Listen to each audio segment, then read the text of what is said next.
वामनपुरी साम्राज्य की राजकुमारियां पधार रही हैं। सावधान सावधान।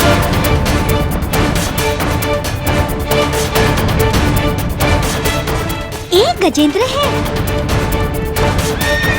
उसके बारे में बात कर रहे थे और वो आ भी गया। ओहो, क्या बात कर रहे थे?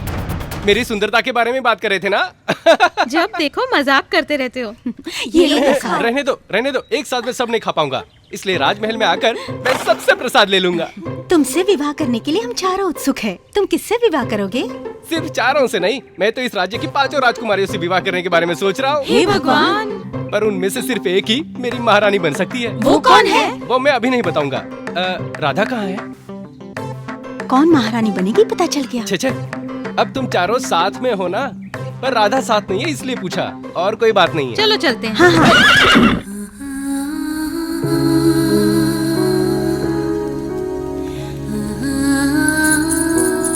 राजकुमारी, आपने राजकुमार गजेंद्र की वीरता के बारे में सुना? क्या? धर्मसेन राजा के साथ उनकी लड़ाई हुई और उन्होंने उसे हरा दिया, पता है? गजेंद्र कौन है? वो मेरा शिष्य है। तुम कब आए? अभी स्वयंवर में राजकुमार गजेंद्र ने भी भाग लिया है। आपको वहाँ होना चाहिए और आप यहाँ चित्र बना रही हैं। सब कहते हैं कि आपके लिए राजकुमार गजेंद्र ही उत्तम वर है। मुझे इतनी जल्दी विवाह नहीं करना है। जो ऐसा बोलते हैं उन्हीं को ज्यादा जल्दी होती है। तुम जैसा समझ रहे हो मैं वैसी लड़की नहीं हूँ। ये बात मैं कई लड़कियों के मुंह से सुन चुका तुम हूँ। चुप रहो। राजकुमारी, स्वयंवर में सब आपकी प्रतीक्षा कर रहे हैं, जल्दी से तैयार होकर आ जाइए। मलिका, ऊपर चढ़ूं क्या? क्या कहा? मतलब कंधे पे बैठ के इनका श्रृंगार कर दूं मेरा क्या? श्रृंगार करने को कहा तो हुलिया बिगाड़ दिया। अब राजकुमारी का हुलिया बिगाड़ेगा क्या? चुपचाप बैठ, नहीं तो कीड़े की तरह मसल दूंगी।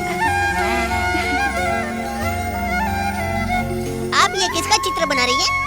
राधा कृष्ण का। कौन है ये राधा कृष्ण? तुम अपनी बकबक बंद करोगे? राजकुमारी ने कृष्ण को कितना लंबा और सुंदर बनाया है, दिखने में खूबसूरत लग रहा है। भगवान और शैतान दोनों ही लंबे होते हैं, किंतु सभ्यता से तो सिर्फ हम इंसानी जीते हैं। है ना राधा? आप यहाँ कैसे? तुम्हारी याद आ रही थी, मेरी ओर से ये तुम्हारे लिए। और ये जो कृष्ण है ना, मेरी जानकारी के अनुसार मुझसे भी छोटा है, ऐसा सुना था। आप जिसकी बात कर रहे हो वो बाल कृष्ण थे। राधा, तुम मेरा चित्र बनाओ, तुम्हारा कृष्ण मैं हूँ। तुम्हारा चित्र भी सुंदर बनेगा और पति का चित्र बनाया है जानकर सम्मान भी मिलेगा। बिल्कुल भी नहीं, मेरे कमरे में पुरुषों का आना मना है, ऐसा महाराज ने आदेश दिया है। मामा! क्या कहा? मामा? मामा नहीं, मैंने मामा जी कहा। मैं उन्हीं से बात कर लेता हूँ। हम कुछ नहीं सुनेंगे, हम इस राज्य के राजा हैं। हम तुम दोनों के साथ क्या करते हैं ये पूछने का अधिकार किसी को नहीं है। अब हम जो कहने जा रहे हैं वो तुम दोनों कान खोल कर सुनो। इस वामन साम्राज्य में सबसे लंबे पुरुष हम ही हैं।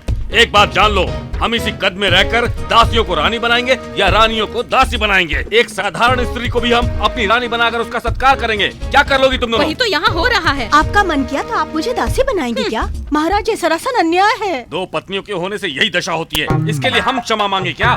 मैं किसी से क्षमा क्यों मांगू? महाराज ने मेरे साथ विवाह इसीलिए किया क्योंकि उनका पूरा जीवन सुख से कटे। आपने सुना ये क्या कह रही है? एक ही समय में आपको मैंने 3 बच्चे नहीं दिए हैं क्या? हम मना कर रहे हैं क्या? हमें कष्ट दिए बिना तुमने अपना कर्तव्य पूरा किया, हम ये भूल जाए क्या? मुझ में क्या कमी थी? मैंने भी तो आपको 2 सुंदर बच्चे दिए। हाँ बाबा, पैदा कर दिए, हम मना कर रहे हैं। किंतु मुझे एक संदेह हम है। उनके पिता नहीं है क्या? यही तो मुझे अच्छा नहीं लगता। उस मल्लिका को देखते ही आपका हाव भाव बदल क्यों जाता है?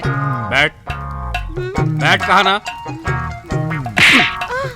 ये क्यों था पता है? महाराज पर संदेह करने के लिए। तू भी बैठ, मैंने कहा बैठ जा।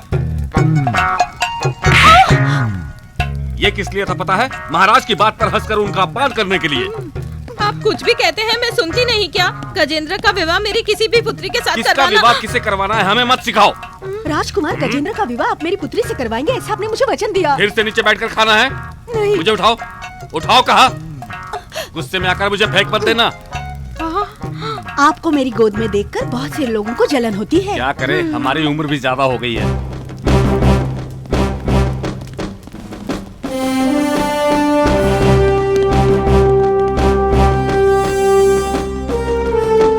कितनी देर हो रही है, अभी तक राजकुमारियां नहीं आई। मैं भी अभी तक वही सोच रहा हूँ कि वो क्यों नहीं आई।